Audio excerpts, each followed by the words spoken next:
I can do it anyway. Yeah, and that was like her worst day of I think she was gone in my chair, so when her time off came up, our other office has job share, so she gets the guy in it. off.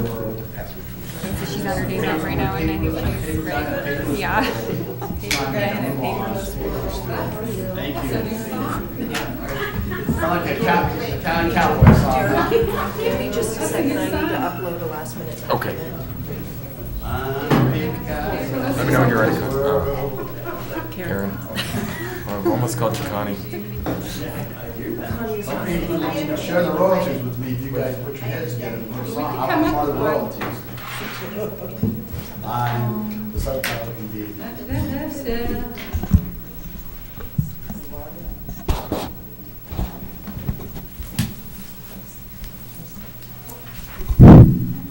Hello, testing, testing. You had to do it, huh? I'm so tempted by a microphone.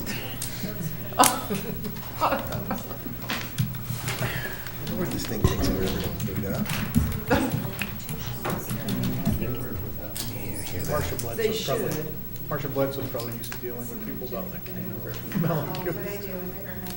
No, we weren't talking about you No, at I said all. you're used to dealing with people like Michael. Yeah. Every time Michael's around a microphone, he has to talk into it. I said, you're probably around people like that all day. Okay. I'll call the meeting to order. We'll start with roll call. Mr. Gerken, Present. Ms. Lapp, Here. Mrs. McLean, Present. Mr. Schneider, Here. Mr. Sharp, Here. Dr. Smits, Present. and Mrs. Weingarten is absent tonight. Pledge of allegiance.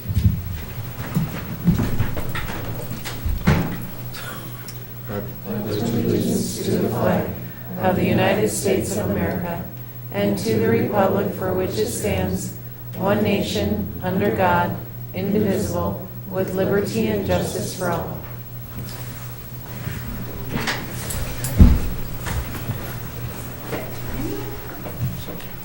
Next item on the agenda is the previous minutes.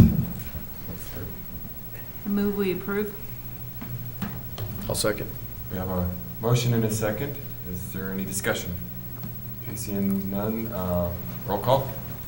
Mr. Gerken, Aye. Ms. Lapp, Aye. Mrs. McLean, Aye. Mr. Schneider, Aye. Mr. Sharp, Aye. Dr. Smits, Aye.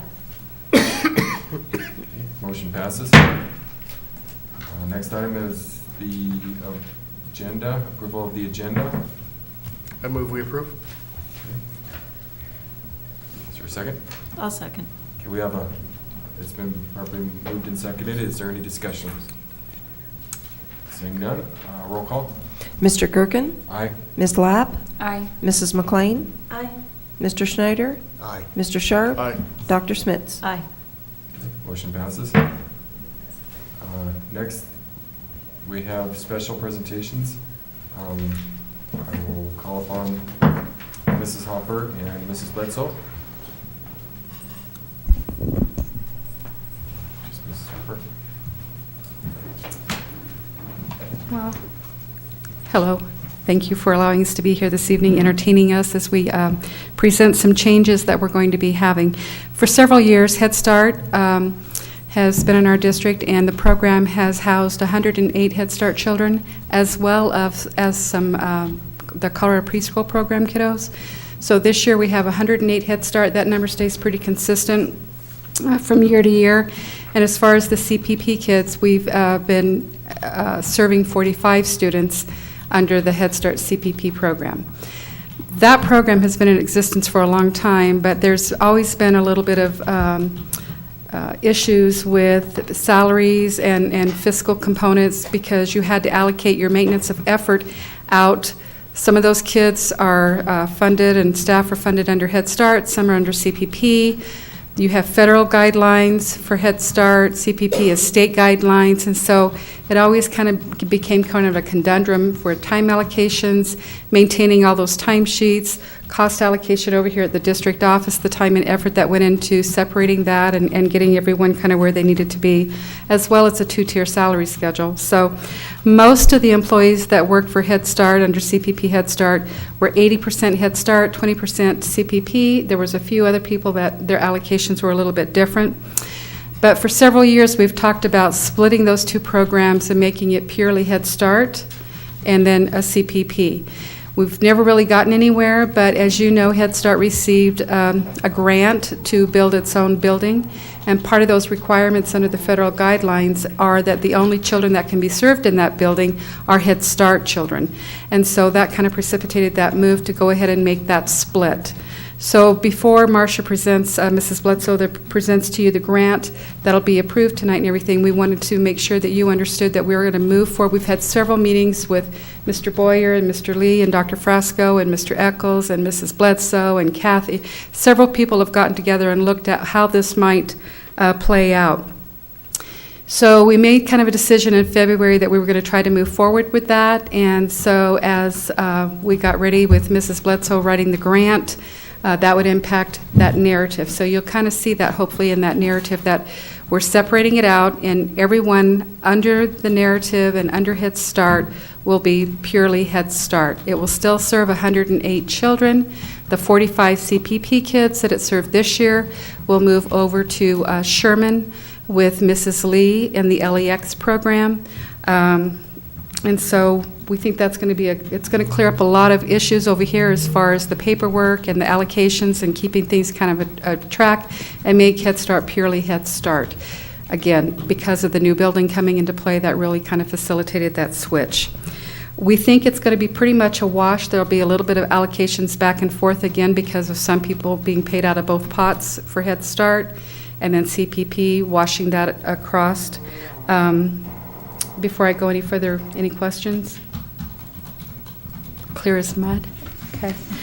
So Mrs. Bledsoe is going to present the application for her grant tonight. Hopefully you'll see that all, like I said, addressed in the narrative. There have been some staffing changes. Some of those individuals that were working with Head Start CPP will be allocated somewhere else, maybe in the district. We're having those discussions. Mr. Boyer has met with some of those individuals because that would cause a reduction in staff when you're not serving as many kiddos. So we're still working on all of that, making sure that people have positions. Again, thanks to all those individuals that have come together and put their heads together to figure out how this might go. So, Mrs. Bledsoe, she's going to present it.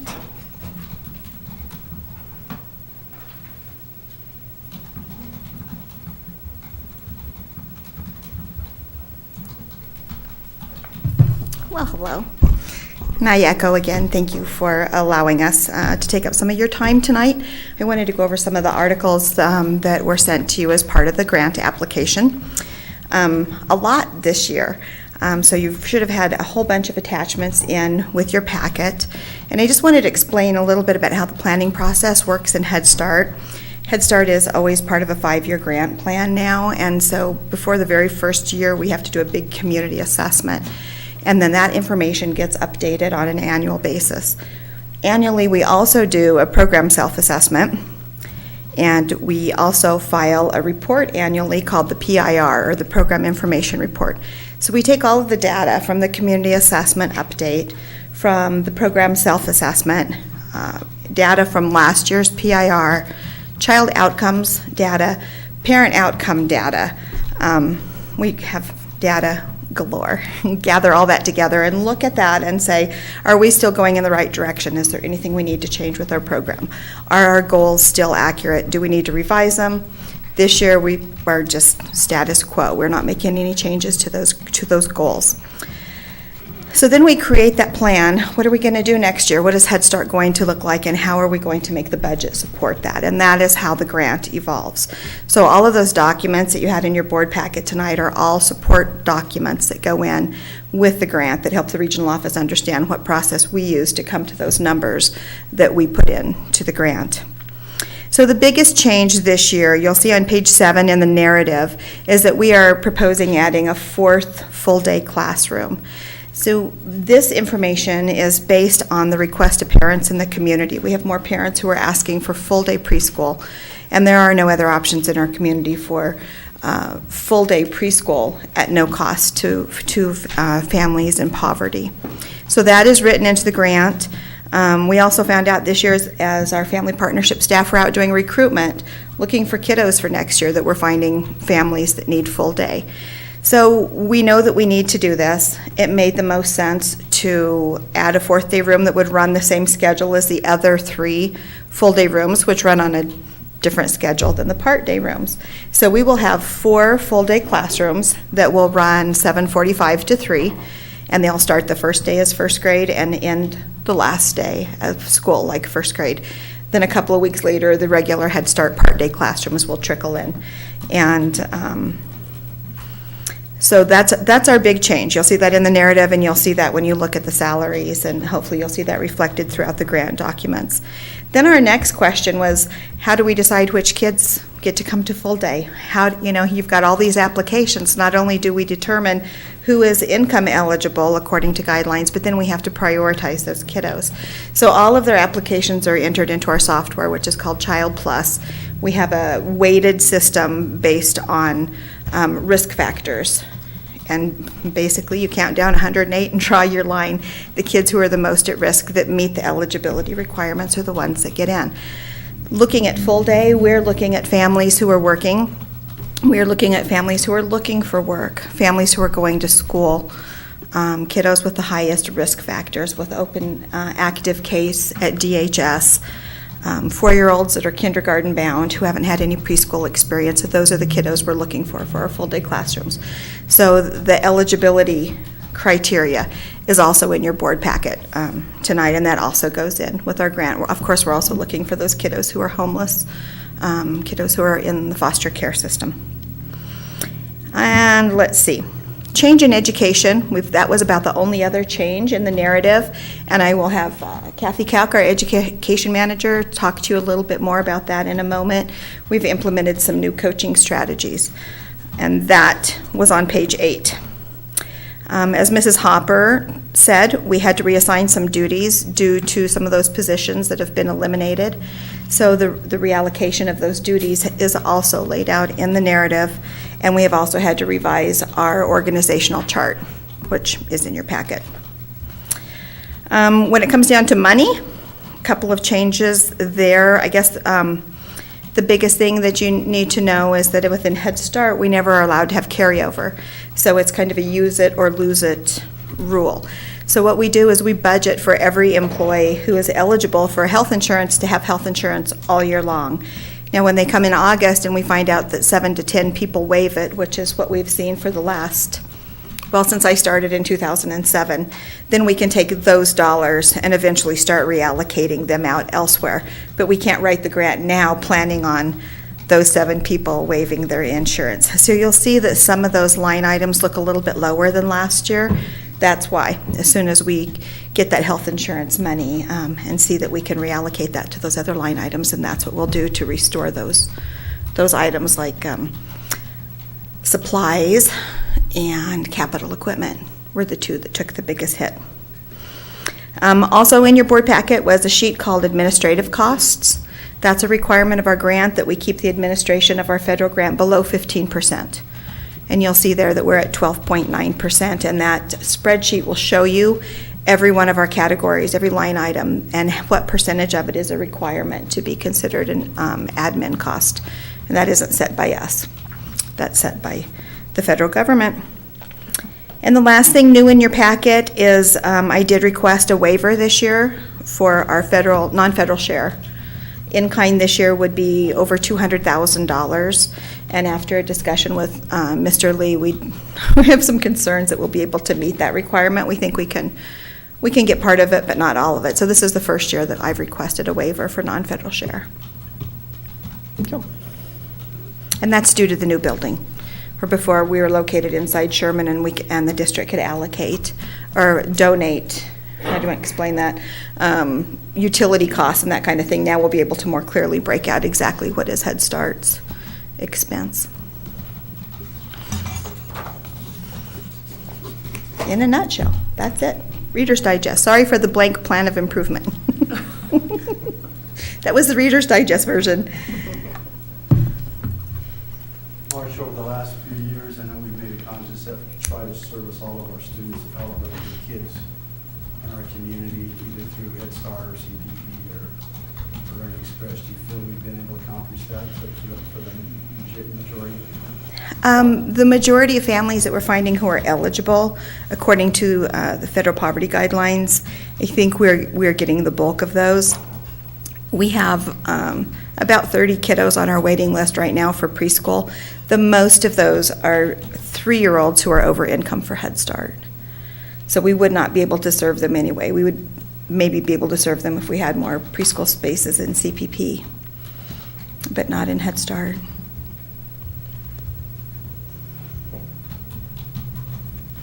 Okay, Kathy, would you mind sharing a little bit about coaching?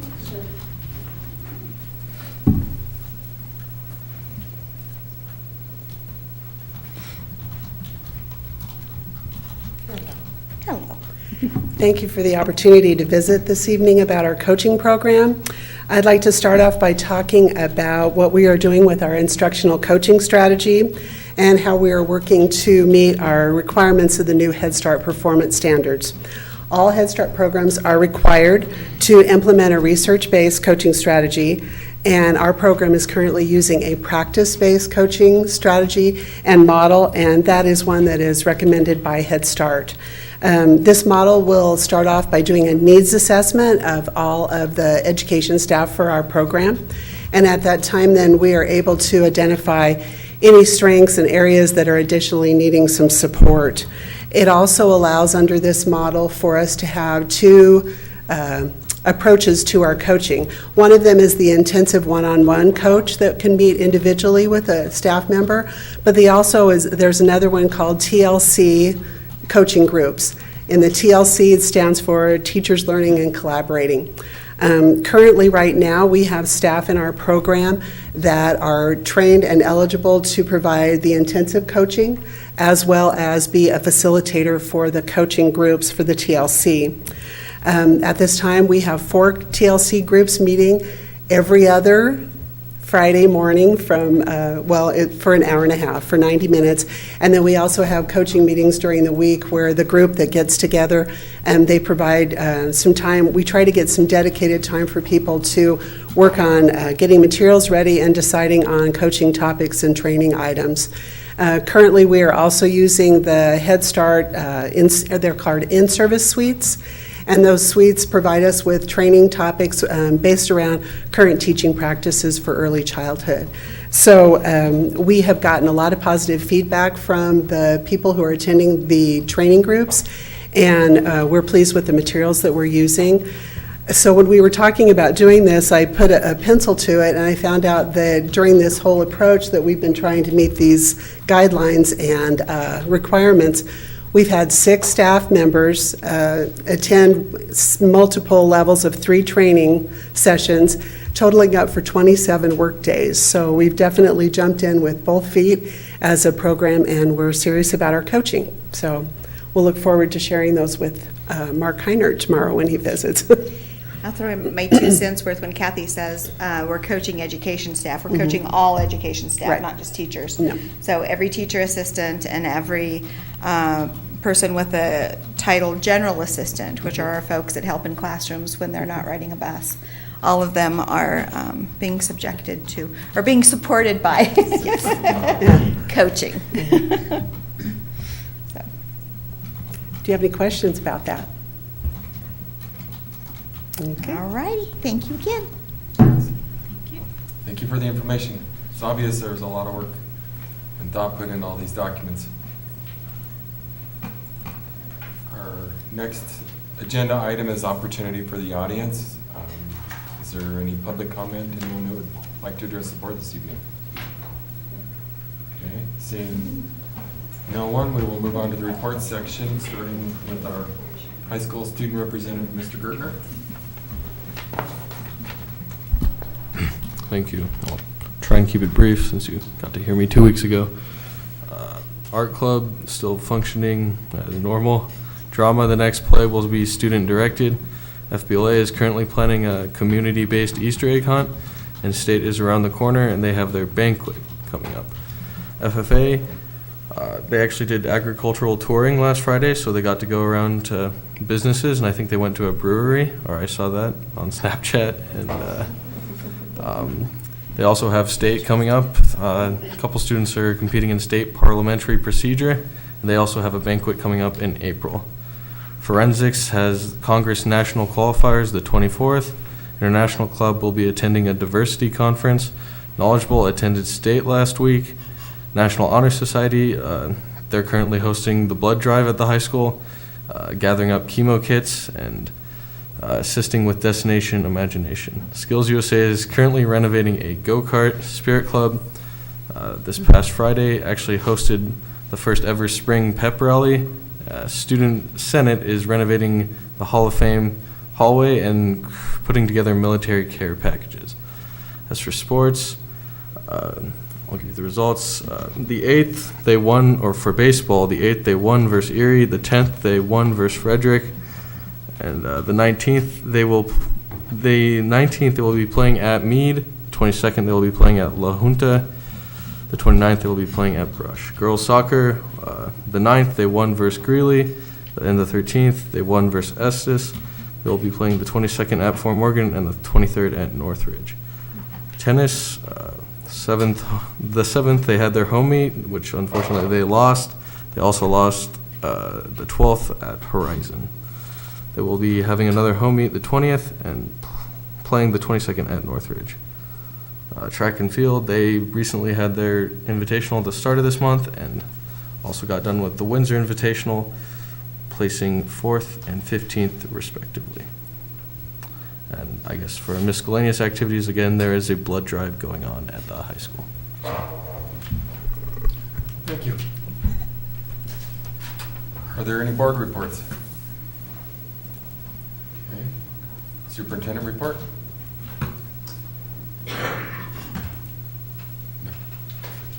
No report? Okay. Mr. Boyer? I do have a report. I just wanted to share with the board that our superintendent search is coming along. Not that we don't like our current superintendent, but he did choose to leave us, not the other way around.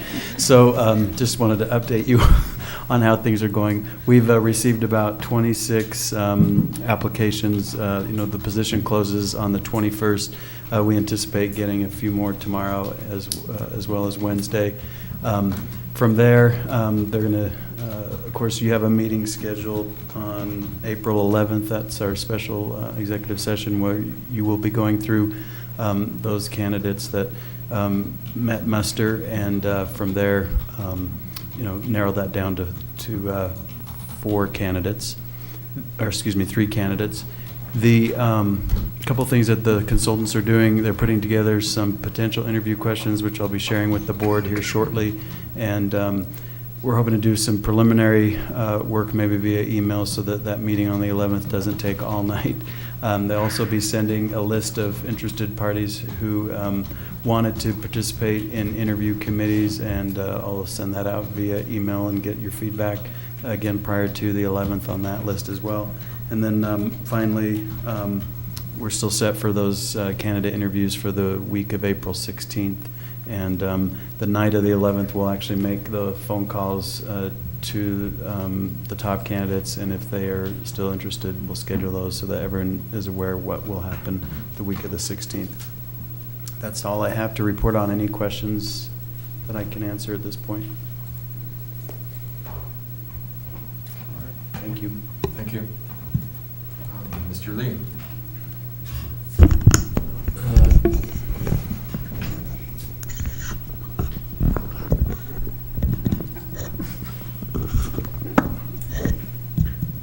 Little IT repair. You have a couple months financials there in your board packet. If you want to actually just jump to the December one, page 1. And this is a quarterly financial, so page 1 is the general fund by itself. And then we provide some detailed summaries of the budget and expenditures by school and by departments. That goes on to page 2 and 3 and 4. So you can kind of pick your overall school, program, department, or whatever that's has interest to you, and kind of see what's going on there.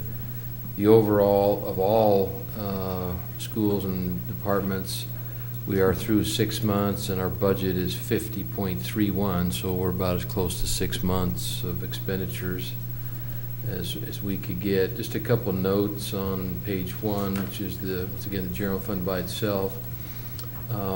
We ended the first 6 months of our operation year, which is third column from the left, about 6 numbers down, 11,022. If you go down about 7 lines further down, you see our total expenditures, 11,697. So we're deficit 675,000 through December. Add our transfers out to our other funds, which is another $500,000. So we're deficit through December of $1,175,000. And if you look at kind of the middle page, expenditures, go out to the far right-hand column, the year-to-date percentage, we should be at 50%. Our salaries is actually running at 48.17. Same number we kind of discuss each month. So we're a little 1.8% running under budget on a year-to-date for our projected salary. I went out to through February, just our close of our last month, and we're running, it's definitely snugged up a little bit, but we're running about 0.87% under budget from where we were total actual compared to budget. So that number is narrowing up just a little bit, meaning we're closer on track to what we anticipated. Maybe a few less vacancies during those periods, or the vacancies has been filled. So we're still running under our projected salary budget, and the other funds pretty straightforward. Nothing really out of the ordinary, unusual jumps out, unless there's any specific questions.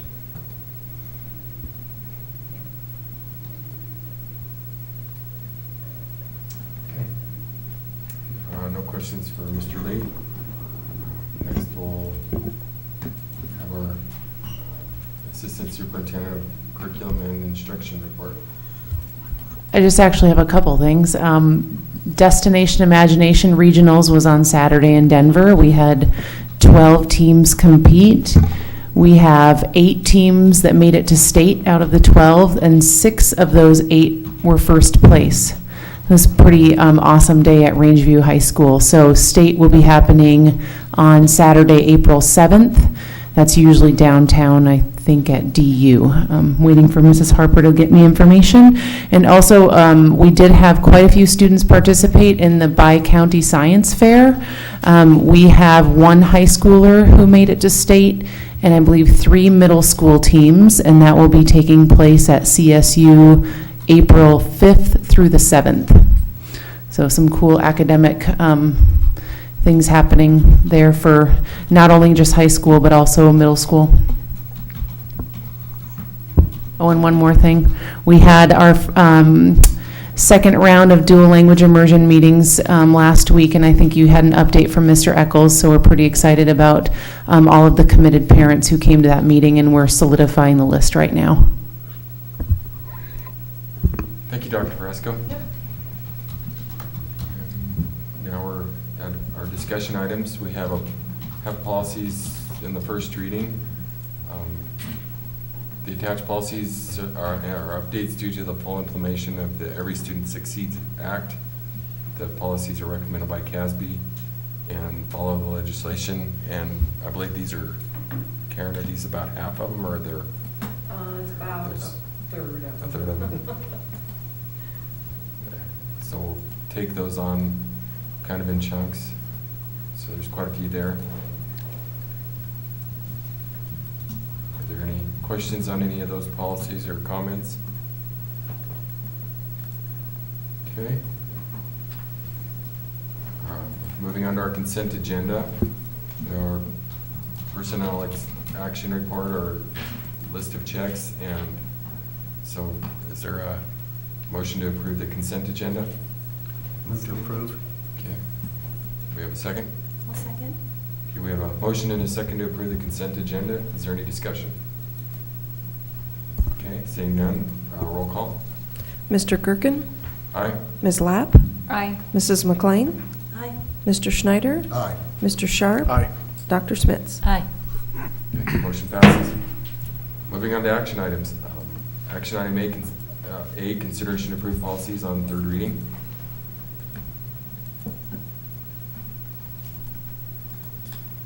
We have action item, or, excuse me, CBA and CBC qualifications and powers and responsibilities of the superintendent, and CBB, recruitment of superintendent.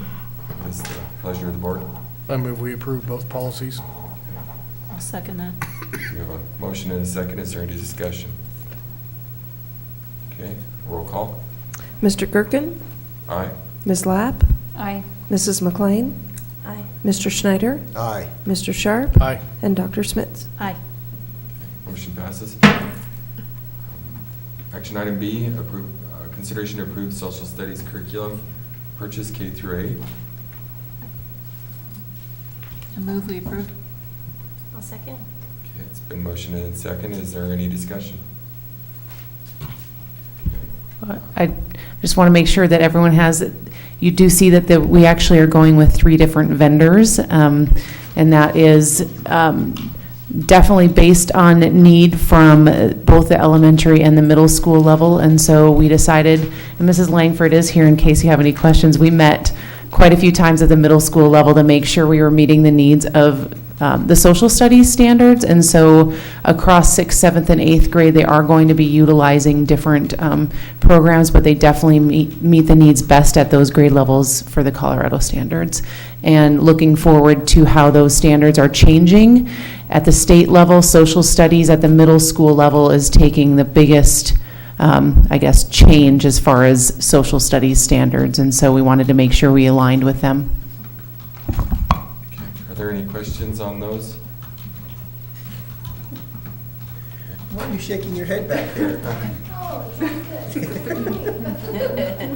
Is there any concern with having 3 vendors, having them go from one vendor to the other? As And all the curriculums will be, they have portions online, so they will be similar in that sense. In 7th grade and 8th grade, they have, 7th grade will be using a TCI, and the 8th grade has TCI, but they brought in another book as well, so they will see, there will be some continuity going through. But for 6th grade, for our 6th graders, really, their standards, the Colorado standards are just different from the other standards, and so we really had to find a curriculum that would meet that, because when we were looking at books, it would be like, there were maybe 4 chapters that would work for 6th grade, and it didn't meet the needs. So we have a company that actually just bases their product on Colorado standards, so that's what we have.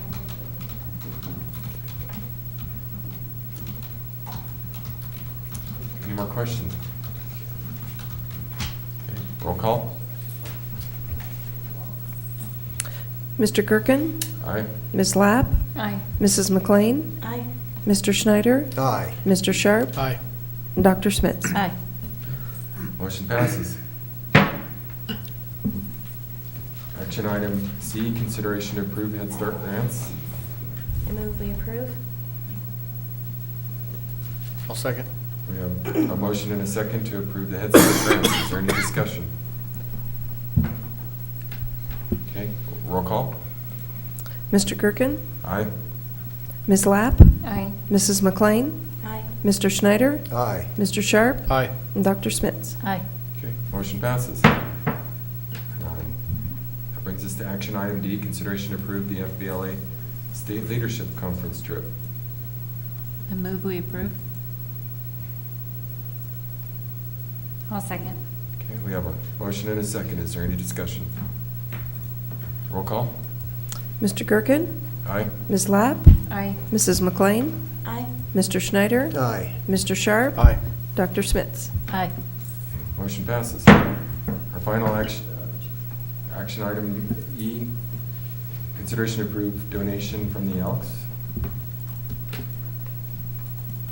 I move we approve. Second. Here we have a motion and a second. Is there any discussion? I just had a question. What is flexible seating?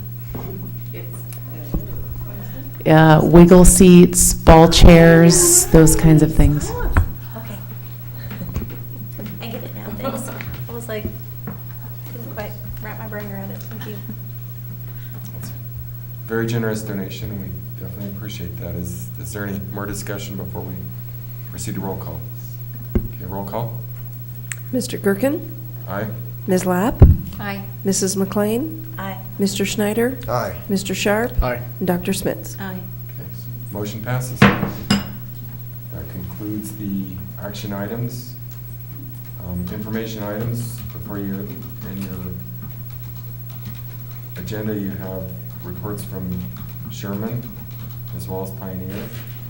Monthly newsletters from monthly newsletter from Sherman. Advanced planning, our next regular meetings, April 2nd at 7 p.m. DAC meeting, April 12th at 6:30. Spring break, March 26th to the 30th. CASB days at the Capitol, March and April in Denver. The emergency exercise, April 3rd. The National School Board Association Annual Conference, April 7th through the 9th. Our special board meeting on April 11th. And the week of April 16th, we will have our superintendent candidate interviews. Unless there is further business to come before the board, that concludes our meeting, and we're adjourned. That's kind of Wow. Yeah. It's good for the record. No, we've had a shorter. We have had shorter. We had one. My computer is not working. 25 minutes. I couldn't open it. I was going back That to makes sense, though. I need some of that for my kids. Explore and Adobe, Google Chrome. Chrome. Whenever my Adobe would, I couldn't scroll, it would freeze. So I couldn't look at anything. In this room, actually. Were you on I was on Google Chrome, and then it would be an Adobe, yeah.